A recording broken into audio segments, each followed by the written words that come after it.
সামনে পৌষ সংক্রান্তি এসেই গেছে, আর শীতের সময় পিঠে খেতে কার না ভালো লাগে। তাই আজ আমি বানাচ্ছি পুরপিঠে। পুরপিঠে বানানোর জন্য আগে বাঁধাকপিটা বানিয়ে নিই। তেলে কটা জিরে আর তেজপাতা দেওয়ার পর আলুগুলো দিয়ে দিলাম। বাঁধাকপিতে একটু আদা দিতে লাগবে, তাই আলুতে নুন দেওয়ার পর আদাটাও দিয়ে দিলাম। এরপর একটু হলুদ গুঁড়ো, লঙ্কা গুঁড়ো আর জিরে গুঁড়ো দিয়ে ভালো করে আলুগুলো নেড়ে নেব।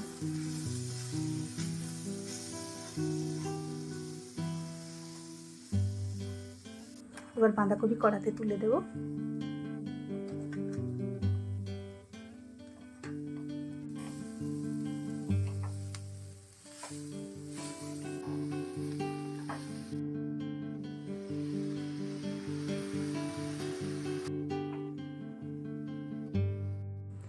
বাঁধাকপিটা প্রায় হয়েই এসেছে। এবার পাশের চুলোটাতে একটু জল গরম করতে দিয়ে দিলাম, আর একটা ডিশে শুকনো গুঁড়িগুলো ঢেলে নিলাম। পরিমাণ মতো নুন দিয়ে দিলাম।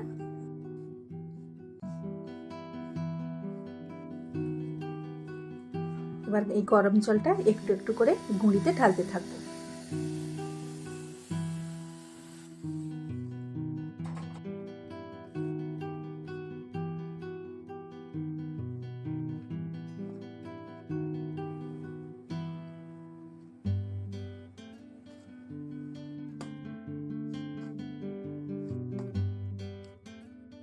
মুড়িগুলো ভালো করে মাখানো হয়ে গেছে।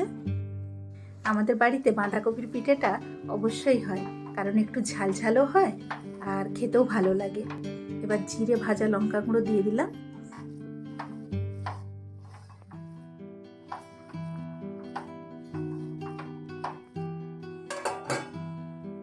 দেখুন, এইভাবে আমি আমার বাড়িতে পিঠে বানাই।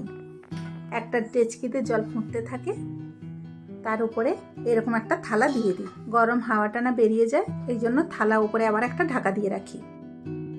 ভিডিওতে শুধু কফি রান্নাটাই দেখালাম, কিন্তু আগে থেকে নারকেল কুড়ে রেখেছিলাম আর খেসারির ডাল সেদ্ধ করে রেখেছিলাম। কারণ ভিডিওটা অনেকটা বড় হয়ে যাবে, তাই শুধু কফি রান্নাটাই দেখিয়েছি। এবার আসল কাজ পিঠে বানানো।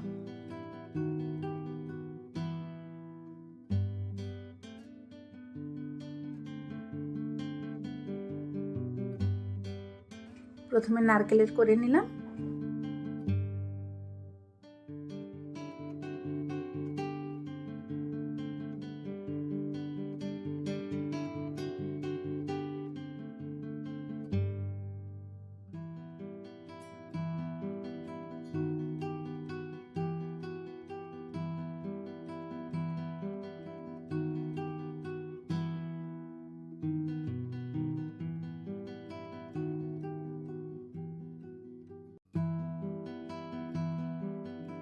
এবার ডালের পিঠে বানিয়ে নেব।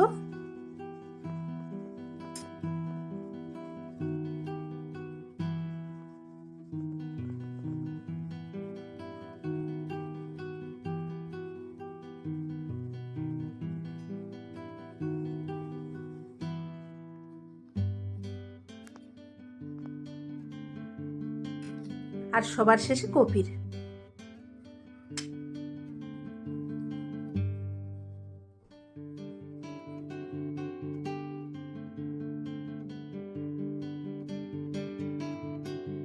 পিঠের সাইজগুলো কেমন হয়েছে একটু দেখে জানাবেন।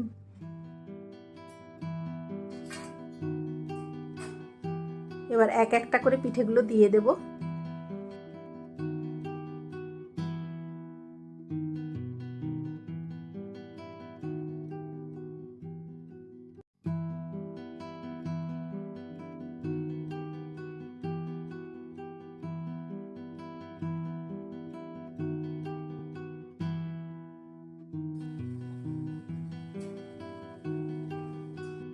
বারো মিনিট পর ঢাকনাটা তুলে নিলাম। এবার একটু ঠান্ডা জল উপর দিয়ে দেব।